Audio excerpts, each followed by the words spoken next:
each other. We can look. That's the camera right out there. So, hello and welcome to In The Treehouse. So glad to have you all back with us this week. And I have a super friend this week that I am so excited to have you. Kirk is with me this week.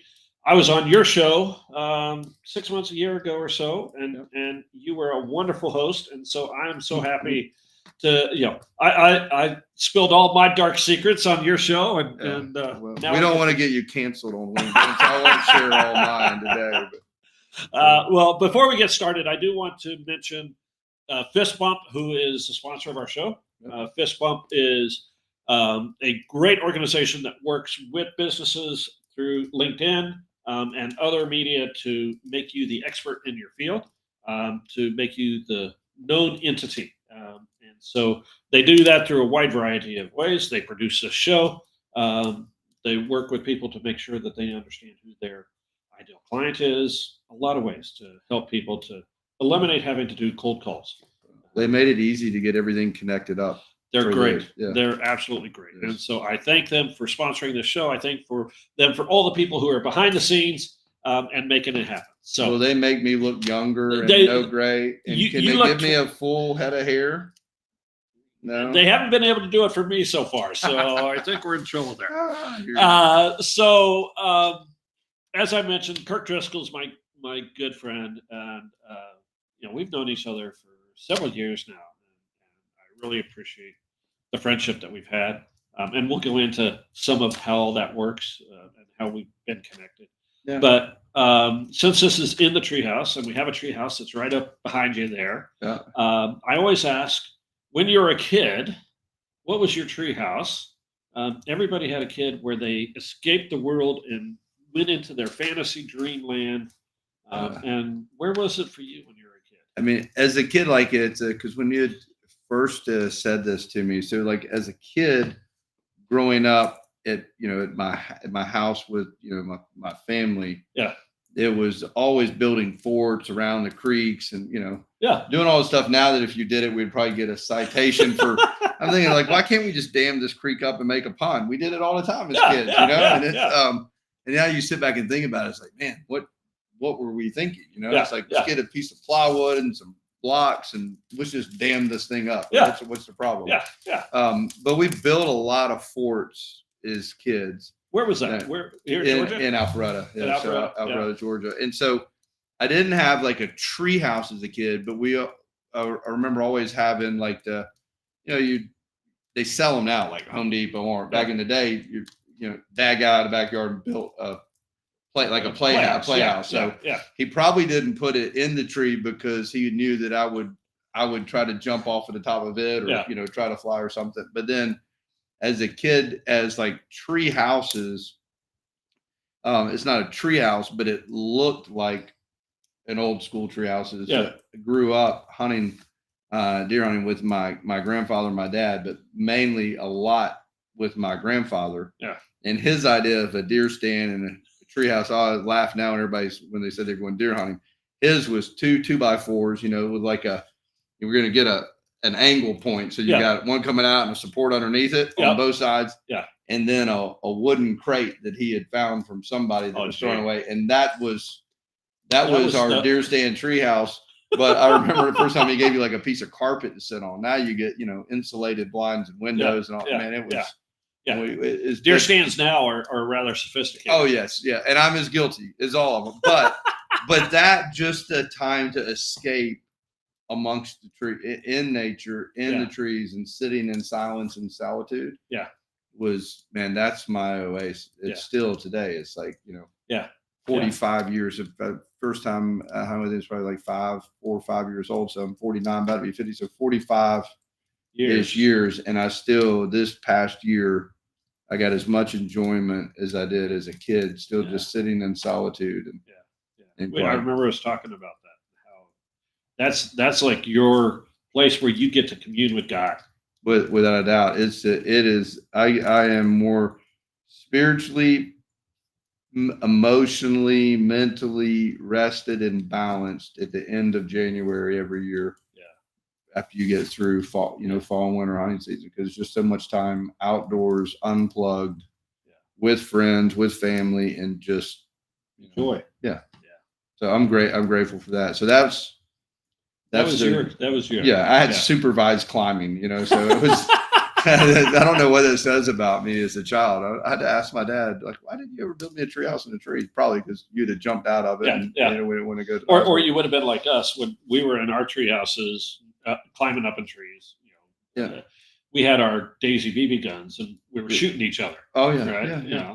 I mean, that's what you're supposed to do, aren't you, as a kid? I mean, now it was bad then. Now pay extra. Don't buy just a BB gun. Buy a BB gun and then buy a paintball gun or an airsoft gun that's more money. Yeah.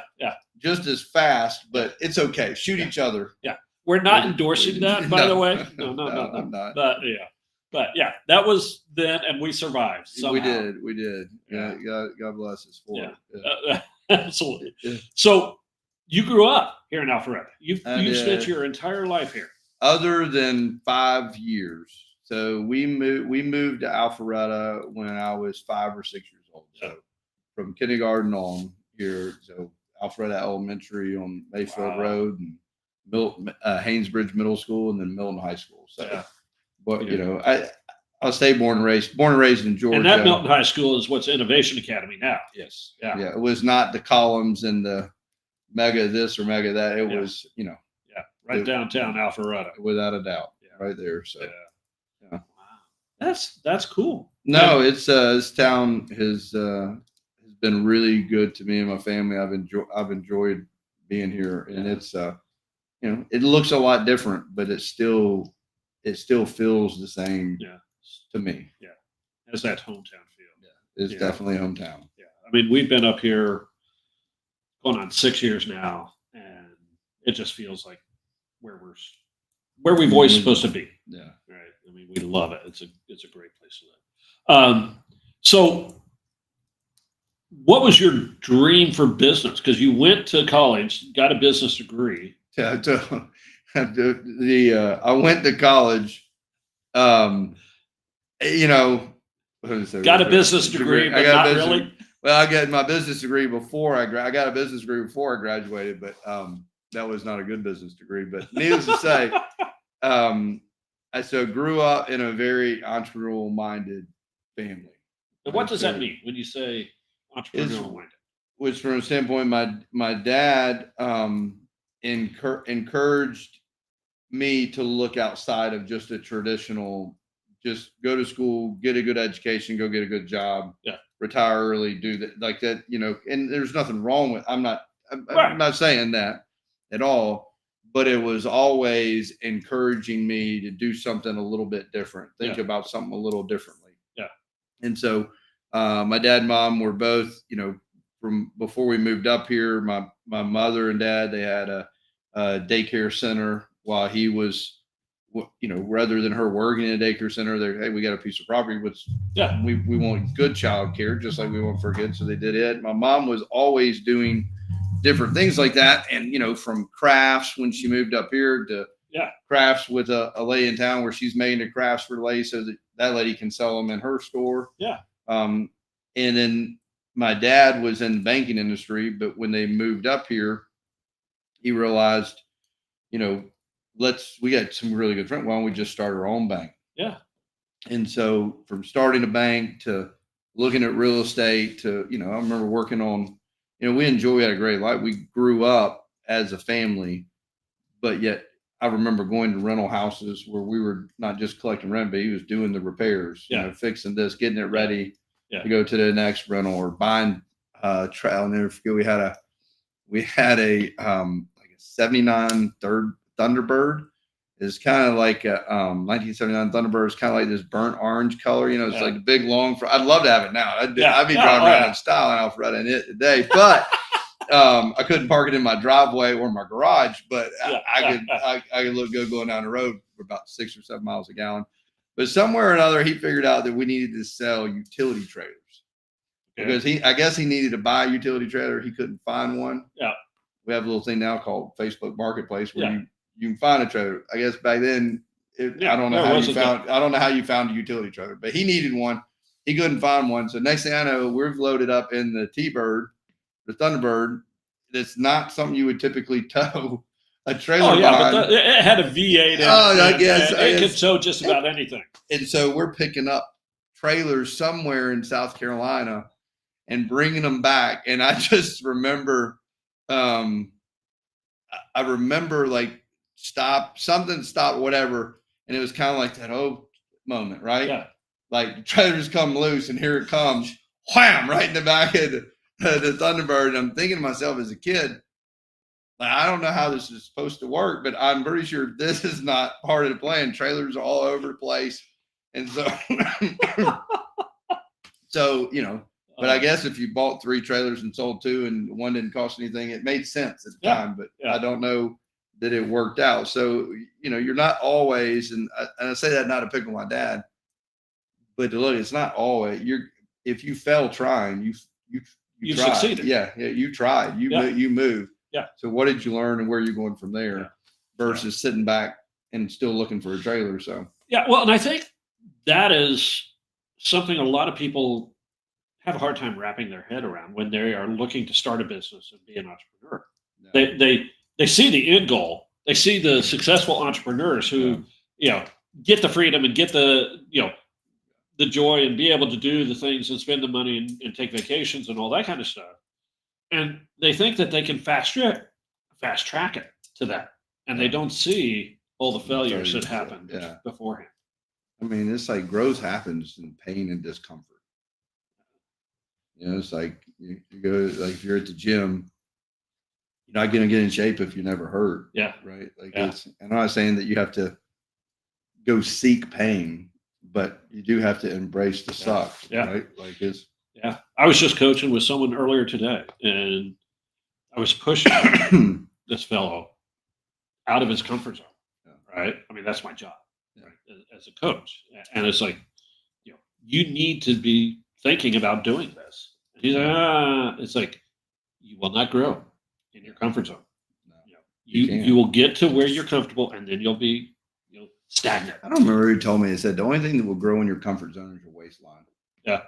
And I'm trying to remember. It's not my line. It's a great line. It's not my line. Yeah. But it's like, and it was that when you look at it from that standpoint, that's in comfort. If you're truly comfortable, you're not moving. You're sitting still and. Yeah. And when I was with Coke Industries years ago, it was, you know, you're moving forward, you're making more money because if you're staying where you are in your comfort zone, you're going backwards. Yeah. Because the rest of the industry, the rest of the marketplace is moving forward. As my dad growing up, he'd always say, he'd tell you to get me out of the fear of failure. If I was trying to do something, he's like, look, if you're not losing money, you're not making as much as you can be. And it's not about the money, but it's in this case, in this particular thing, it was the impact is not going to be happening. If you don't have some failure in it and you're not having some loss, then your impact in that industry, your influence in there is not what it could be. So just choke it up. And I'll never forget it.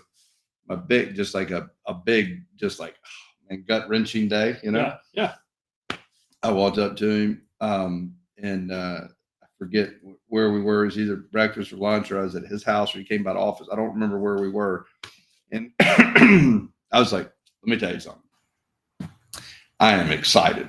He goes, why are you excited? I said, well, I won't say what I said because but I alluded that I had just lost my butt majorly. Like it is a bad day. Yeah. But I'm excited because I'm about to make an obscene amount of money because if that's the loss, then the mindset is, oh man, what can I gain? What can I gain? Yeah. Because the loss is like, I've learned something here that I did not know. Yeah. Not point fingers. It's I'm responsible. Yeah. It sucks. Yeah. Embrace it. Now get ready. Because it's going to go. And man, to carry that, say that every day after that for, you know, the days and weeks and months that follow that, does you have that mindset all day long, every day? No. Yeah. But having people that speak truth into you. Yeah. So when they see you not attacking the world and viewing it that way, it's like, dude, come on. Yeah. Come on. Get up, let go and do it. So I absolutely love that. And I want people to make sure that they hear that. The people who are here, that's such a nugget of gold. If you are afraid of losing $1, right, You're going to lose 10. you're going to lose 10, and you're never going to make it Yeah. to the And if success. not, I want to sit with them. I want to talk with them because I want to figure out how I can be completely passive and have incredible, epic results. I say it is my little mantra or saying, and I hopefully there's no one else has coined it. Maybe someone else has coined it. I don't know. So I'm not going to say it's mine, but I'm going to say I say it all the time. Is like to have an epic life, you have to do epic shit. Yeah. Period. End story. And it's not like to be profane or anything else, but it's just that mindset. And it's like, okay, it doesn't have to be about the money. No. And most of my losses haven't had any financial burden attached to it. Yeah. It's just a loss of opportunity. Like I squandered an opportunity. And most often I don't realize what I missed. In some cases, you never will know. Yeah. Because I wasn't present. I wasn't there. Yeah. I have a similar saying, and that is, I would rather fail at doing something significant than never make an attempt to start. Yeah. Right? I mean, that's it. But it's, you have to be. But so why do you say that people don't do that? Yeah. It's fear. It's fear. I mean, I know fear will cripple me if I don't have someone speaking truth into me. Yeah. So maybe it's just fortunate from the standpoint of just my background and my struggles. It's where I want to be held accountable and open to that. And we talked on your show how I was the excommunicated Baptist. Right? Yeah. But I still preach every once in a while. Yeah. And when we talk about fear and speaking truth into it, putting those two things together, one, the phrase that's used most often in scriptures is "do not be afraid." Right? I think I to a certain degree, not to get real theological here, but I think the original sin is fear. It could be. I don't think you have faith and fear at the same time. Exactly. Yeah. And God at the beginning, when Adam had fallen and God is saying, "Adam, where are you?" Adam says, "I was afraid." The first emotion that is expressed is fear of being in the presence of God. And from then on, it's like, don't be afraid. Don't be afraid. Don't be afraid.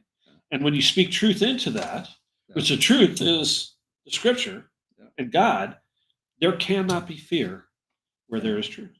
So that's my preaching for this. Yeah, no, it's good though. But it's there. It's true. Yeah. So you've had some challenges in life. Oh no, it's been peachy. But I think people probably see you now and they think that you've had a pretty rosy life. Dude, I'm a jacked up hot mess, right? Like, if you're just gonna be honest, right? Yeah. If me left on my own accord, with no accountability and no structure, if that was me and I was just in charge of this fire, I'd have already burnt down the house. Right? I mean, it's that way. And so I've had plenty of challenges, without a doubt. And most of all, I created on my own, right? Yeah. And the ones that I didn't create, I played an extremely significant part in the chaos that was caused. And someone else may have got blamed, but I did it, right? Yeah. And so what's still amazing to me, if I don't do something stupid, is this live streaming or is this? We are live. Yeah. All right. So it's about 58 days or so, be April 24th. And it'll be 30 years that this knucklehead, numbnuts, right? Like it's just self-absorbed, self-seeking, self-gratifying. If anything into my flesh, is I'm not worried about you or your show. I'd have told you, I'll come up here, I'll do that. And then it's like, man, I decided I want to eat lunch today. And I wouldn't have called her. I mean, it just was self-absorbed. It's 30 years without a drink or drug, consistently one day at a time. Man, they tricked me because when I went in there and I stopped drinking, they just told me, just don't do it today. Yeah. Okay, well, I can not do that. Yeah. Today. I can take today. But then it's like they said the same thing the next day. It's like, well, as I really thought I had a drug problem, not a drinking problem. Yeah. So I was like, well, if I just quit doing all this, I can do that. But they tricked me. Yeah. They tricked me. And so 30 years of living free from the bondage and lies of alcohol and narcotics is like still daily. It just still, it's a journey. I mean, it's a journey every day. It really is. And I could not have done it without true, utter surrender to God of my understanding, right? Yeah. And then the men and women that have walked this journey with me over the last 30 years. So it's like, some of the relationships that have been the most impactful are not in recovery. Yeah. I mean, you look at my wife's not in recovery. My wife doesn't have an alcohol problem. She can have a glass of wine. Yeah. And you get done with dinner, it's like, you're leaving a sip in the bottom of it. It's like, well, I'm done with that. I'm like, what? Like, it's like, it's not about the money. It's like, there's alcohol in a cup. Like, come on. Like, Yeah. So it's some of those relationships that have been the most impactful don't share my struggle, but they share my passion for life and what I'm chasing after rather than where I've been. Yeah. So people often wonder why people go through some of those things, right? Yeah. And even suggesting it's like, well, why would God put you on that struggle and on that journey? Why would he?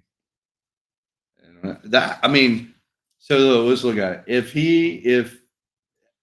I believe that we have free will, right? Yeah. Just as today, I can go do things that I know are not going to be pleasing to my Heavenly Father. Yeah. I have that choice. Yeah. But if I'm walking in the Spirit, and allowing Him to work through me, then I ain't going to be doing anything that I shouldn't be doing. Yeah. I never have felt punished or abandoned by God during my youth. Now I may have had shame and guilt, but once it was realized it's not, I turned my back to God. He did. I chose to live in darkness and in the shadow. Yeah. Right. He didn't say, turn your back, son, and let me push you through this. Now, divine intervention at any point in time could have changed it. And some people experience it, and everybody's journey is different, but I wouldn't be the man I am today. I wouldn't appreciate the things I am today. I wouldn't be sitting here had I not went through what I did. It changed and aligned me for, the last 30 years that have not been perfect. I've made plenty of you call my wife, call several of my friends. I have made plenty of stupid mistakes. Yeah. I will make plenty more. Yeah. But I have not sought through nor had a desire or obsession to pick up drugs or any kind of narcotics or alcohol to fix the problem in what I was doing. That's not a solution. No. That's there. Yeah. Now, at times does it run through your head and as it get there, but that's why you got good accountability around you. So if someone's watching in fit, now here's the opposite side. If you're watching someone that's struggling, or you're married to that person, or that's a child or a boss or a coworker or a friend, dude, it feels like the world, like you're being punished for their arrogance, their ignorance, their whatever it might be, selfishness, whatever it is. And not saying that some of that is not true. If it's the way they feel, it is true because it's their emotion and it's weird. So the person that is afflicted, yes, they're the one in consuming, but the wrath of that will ravish families, communities, job. It just is. It permeates everything. Everybody, everything, and everybody. And from outside looking in, it's like, man, it makes no sense. It doesn't. But it's like that obsession. When that alcohol hit, like I can still feel the first time that alcohol was poured down my throat. I poured it down my throat. I could still feel that feeling of it hitting my stomach. That liquor hit it, and it's like, man, like, what is this? Right? Like it just is there, and I have no ability to make rational decisions. I have an allergic reaction to it. Right? My wife doesn't. My wife can leave it in a bottle, and it's like crazy. So. Well, and I want to take a second here because there may be people watching. Yeah. who are going through some of these struggles or have a loved one who's going through some of these struggles. And one of your, I don't, your ministry, I don't Yeah. want to call it your business, right? Yeah. Because it's not, is Vision Warriors. Yeah. And that's one of the ways that we connect, Yeah. right?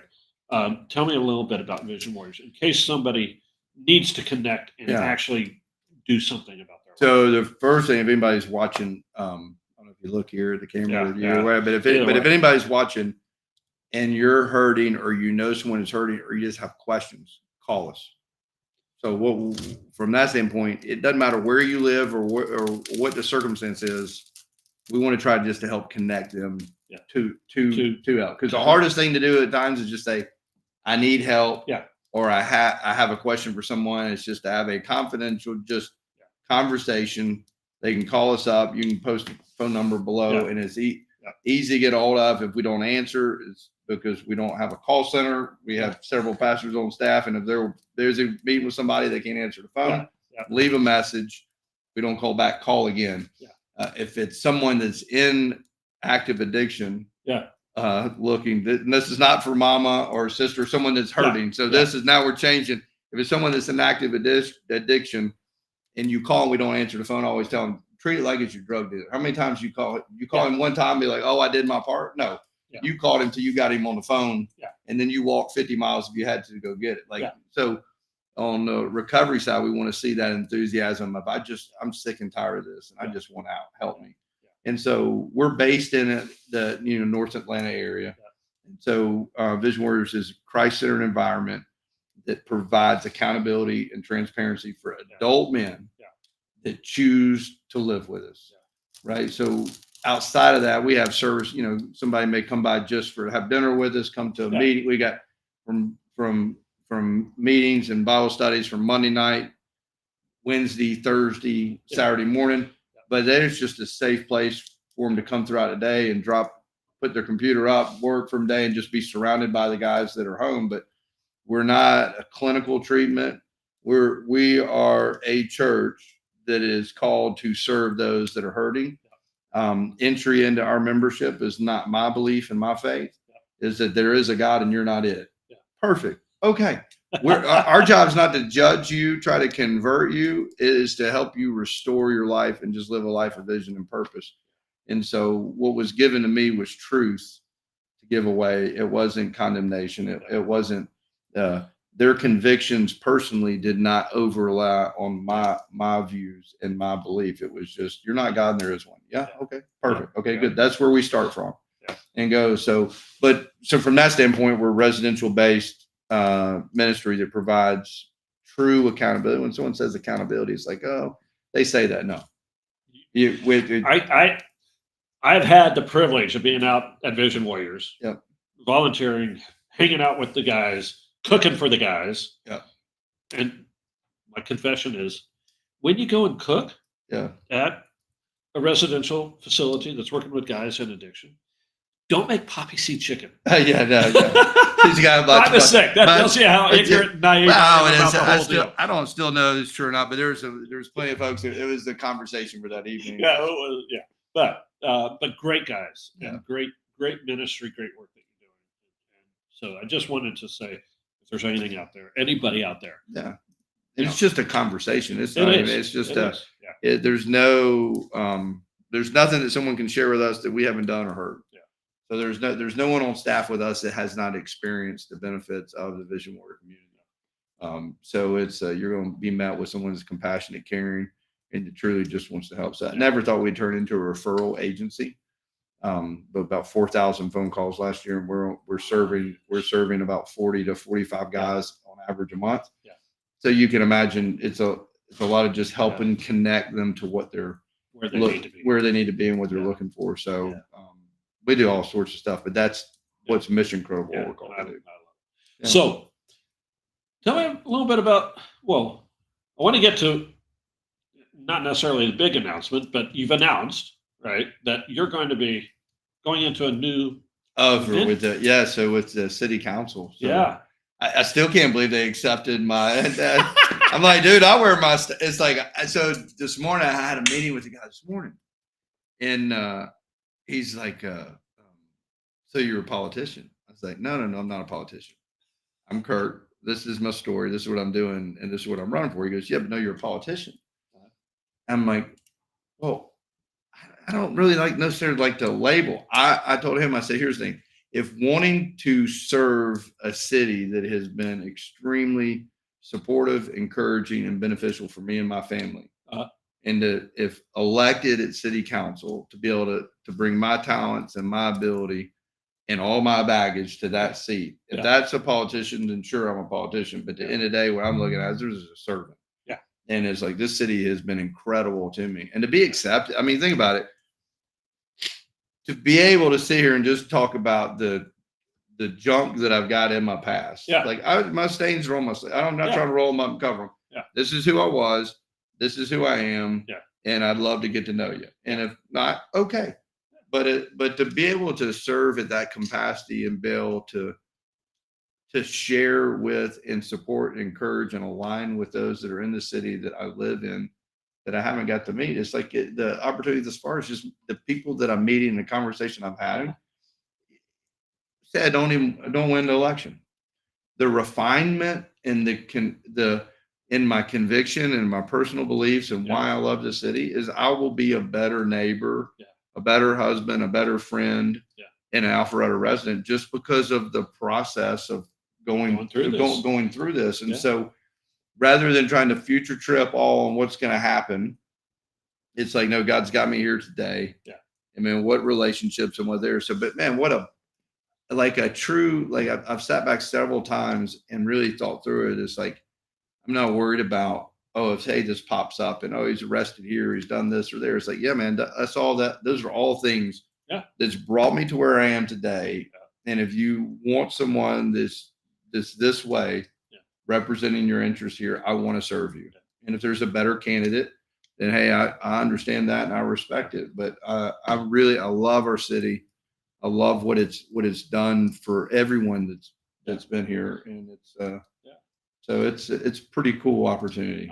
I'm excited for you. Yeah, and looking forward to supporting you however I can. Even though I sit outside of Alpharetta and I can't vote for you, unless I join it. We're not going to go there. Well, the thing is, you're inside. I mean, you look, Alpharetta is a very unique place. It's a great community to live in, but then we have a really big workforce that comes in every day to work. So you've got the live. This is where we live and play. Yeah. You got folks that come in just to play, and they come in, they eat at a nice restaurant, they watch a show, they go shopping, whatever, and then they leave. And then you got huge workforce that comes in every day. Absolutely. And so it's man, it'd be it's the most uncomfortable and humbling process I've ever been through, because anything else I've ever asked somebody, even if it was in lending business or real estate, whatever it was, or another project or whatever you're doing, it was join with me. Yeah.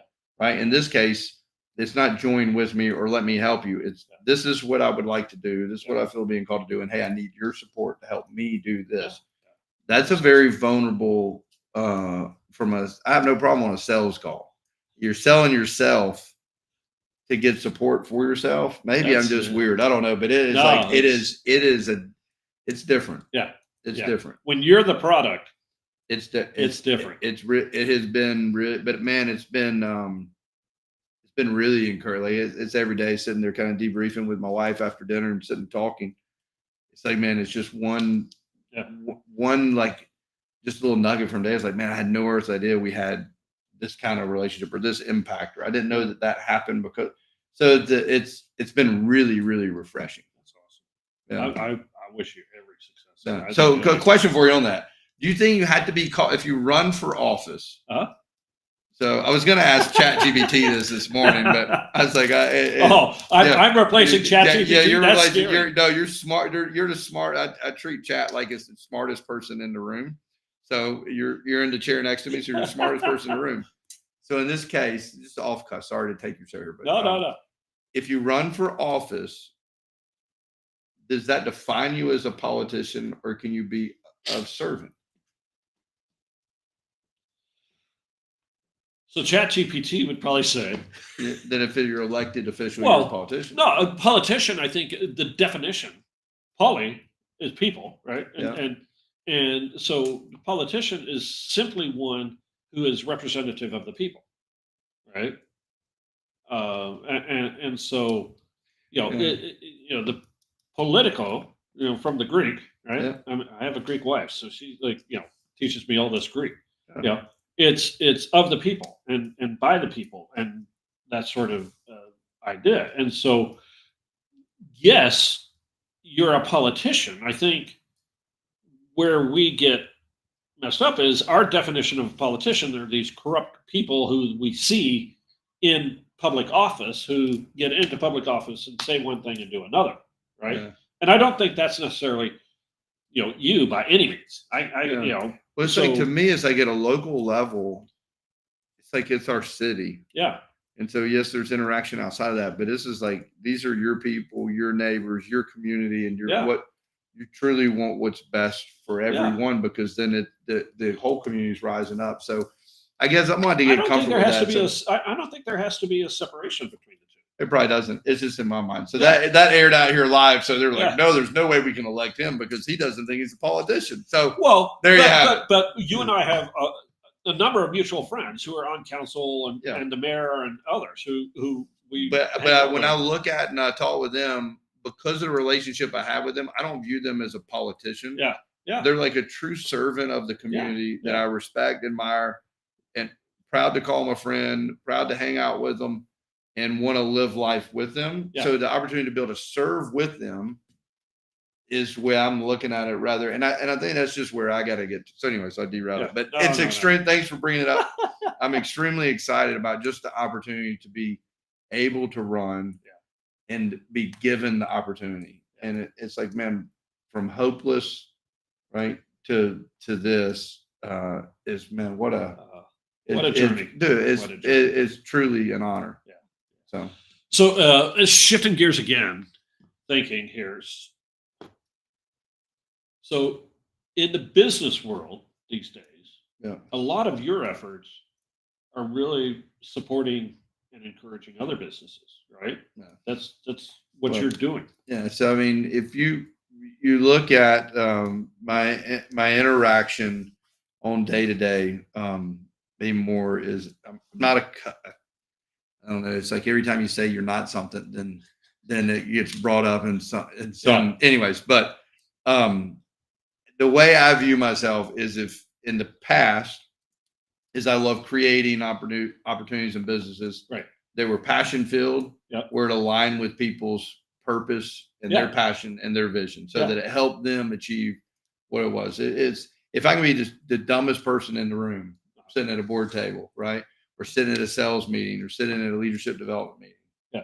Then, man, I've won, right? Because you're surrounded by people that have bought into the vision of what you're wanting to do, are passionate about it, smarter than you are, and are running it and running down the street with it and doing it. So, most of my time is spent, I manage our personal real estate portfolio that's within our family. Yeah. And so wife and I manage that, and we work with a handful of clients in the real estate business that are long-term clients, but I'm not out since we sold the real estate offices. I'm not out beating the street and trying to recruit. I mean, if someone that I know wants help, then we're going to help them. Yeah. But I'm not calling soliciting business. And mainly mine is is all relationship nurturing. So it's like, this morning I had breakfast with a guy that's extremely successful, great friend, known him about 15 years. Yes. And it's that overlay. He happens to live inside of city limits of Alpharetta, right? So he's a potential supporter and influencer for a campaign. We spent majority of the time talking about family and vision words and what events are coming up and what's going on. And so there's that crossover. Yeah. And so it's just nurturing that relationship. But then you get to hear about the role that he's currently in, that he just stepped down from because they found the other CEO. Yeah. But it's an authentic, genuine relationship. So there's not a ask, hey, do this or give me this. It's just, where are you in your life today? And coming through. And so most of the opportunities that I have today, it's just developing authentic relationships with friends or individuals to become friends. And they might be supporters of some particular cause, or there might be an opportunity to invest in something they're doing or an Yeah. idea that they have. And it's at days where you get through, I don't know for you, but at days, you know, I used to be back at the end of the day where I'd come through and I made this many sales calls, got this many this many that. And like I can ring a bell at the end of the day. Yeah. Then that's not the case anymore. I come home in the day and or if I walk upstairs or wherever it might be, however I've said the day's ended, and be like, hey, have a conversation with wife and kids. Like, so how was your day? Yeah. Some days I don't know. I'm like, well, I don't know. Like I enjoyed my day, but I don't know if I was of any deal. But in that call, or not the call, but the meeting this morning with him over coffee, when it got into vision where I was talking about, we have an event this weekend, and it's 40 got leased out the hike in up in Amicola Falls. Oh, it's a great place. If you've never been there, it's a great place to go. It's one of the hidden treasures of Georgia parks, without a doubt. So it's a off-grid hotel at the foothills of the Appalachian Mountains. Park at the top of Amicola Falls, and it's like about a 5-mile hike to this little boutique hotel. Great dinner, great breakfast, just great little place. Yeah. And so sleeps 40, so it's 20 rooms. So we got the whole deal there this weekend. And we booked it out 6-7 months ago. And like 2 weeks ago, I realized it's like, man, that's the 22nd. We gotta fill up the event. Everybody's panicked. I'm like, no, dude, we've been filling these up for years like this. This is how it goes. So send a text. And so I called 2 or 3 buddies that have all done events for us in the back. And I said, hey, they need to be at the top of Amicola Falls at 1 p.m. on the 22nd. Yeah. They'll be back the 23rd. Yeah. And they said, okay, because they know. And so we did it. We sold out 43 spots in about 2.5 hours. And I was like, okay, God, you got to make this work out here. Like, and so 3 people, it's amazing. We're at 40 this morning, leaving on the 22nd. And so when I was talking with my buddy about that this morning, and he's like, man, I want to share with you. He said, the first time we ever did the hike in event there was maybe like 12 or 15 years ago. Yeah. He's man, it changed my life. Now, no agenda, no sit down, one session after dinner, guided conversation. This weekend's all on Beyond the Overlook. Yeah. So if you're standing there and you think you have just summited and you've made it, what's beyond it? Yeah. Most of them just want to enjoy the view, but it's like, well, if you're just enjoying the view, you're sliding back down the hill. Not saying that you're not grateful. Yeah. But the horizon is always beyond us. Oh, yeah, exactly. So what's beyond you, right? And it may just be going back down the hill and pulling someone up to the top so they can enjoy the view with you. And so when he's sitting there, he's expressing this, and I was like, man, I'm still just surprised. It just fills up. We don't have any brand around it. We do it. He's like, dude, you got a brand. He said you sent the text, and the text was, this is where you need to be at this day and time. Yeah. He's like, if those that have got the text, they know that's where they need to be that day and time. And he said that weekend changed my entire life, changed my entire faith journey, everything about it. It changed. Then he named off the guys. He said, we just simply created the space and the time for people to gather with guided conversation, great food, plenty of time to then have genuine, just authentic conversations around it. Yep. You got us back together the next morning after another great meal with a guided conversation before we started a hike back down the mountain. He said those guys ended up being in a Vision Warriors men's group with him, right? Yep. And for years, they navigated life together, one-on-one, just doing it. He said it was just a genuine, authentic gathering of people that wanted the same things. And so I didn't know the impact that event had on him, right? So you get done with that event that many years ago. I mean, me and him have been around each other numerous times, but never really had an impact of what that event did for him at that point in time. I'm like, man, well, it has the same benefit for me, but it's intentional. It's aggravating coordinating 40 people. I think the authenticity, right? That's what makes it. And that's what people are seeking. That's what I think, from what I've heard, these conversations, right, that we have here, these are just authentic conversations, real conversations. And people are so used to polished and edited and. Oh, that's me. At least I can talk. You didn't have me write. If I was writing this out, y'all be like, "What the heck? That dude's still smoking crack, right?" No, I can't. So it's all about being authentic. Yeah, but that's the only thing I know I got is I got my word. If I say I'm going to do something for him, I'm going to do it. Yeah, and then I can express what I'm feeling. And then I just I got to show up and measure up to that. So being authentic, especially when if you're completely broken down and fully surrendered and flat on your face, like I can't do this. Yeah. Right. I mean, that's the benefit of my recovery journeys. That's where I was. Yeah. Like, I was like, okay, guys, like whatever. Yeah. You give it to me. I got to give it away every day. Okay. I ain't got anything. I don't even think I should be alive. This world would be better without me. So what do I have to give away? Sure. I'll do that for you. No problem. And when you look at it, it's just that's the one thing that I can do. Not perfect, not perfection, but I can be open with you. So if there's one thing that we wrap up here that you tell people, because we have business owners, we have all kinds of people watching. One thing, your nugget, your piece that you would say to them. Two short things. One is what I say, and there again, I don't know who said it originally. Hopefully someone watching this can find out who said it, because I would love to quote it. I say you can't find it. It's like, is that there's two pains in this world. The first person I ever heard say it was Coach Curry, Bill Curry, at a North Fulton prayer breakfast. He had an entire message that morning, and it was, there's two pains in this life: the pain of discipline or the pain of regret. I got plenty of regret. I don't need any more. So where my disciplines may look unorthodox and too rigid and all that, it's how I'm navigating my day. And so I stay to it. And then my dad always tells me, I don't complain about any problems, because he won't let me complain about a problem. He said, if I think I have a problem, I'm just looking at the opportunity the wrong way, because it doesn't matter how bad it is or what it is. There's somebody that would love to have that. Right. It could be a terminal diagnosis, which is awful, but there's someone that just took their last breath. It could be someone that's got a leg that's got to come off.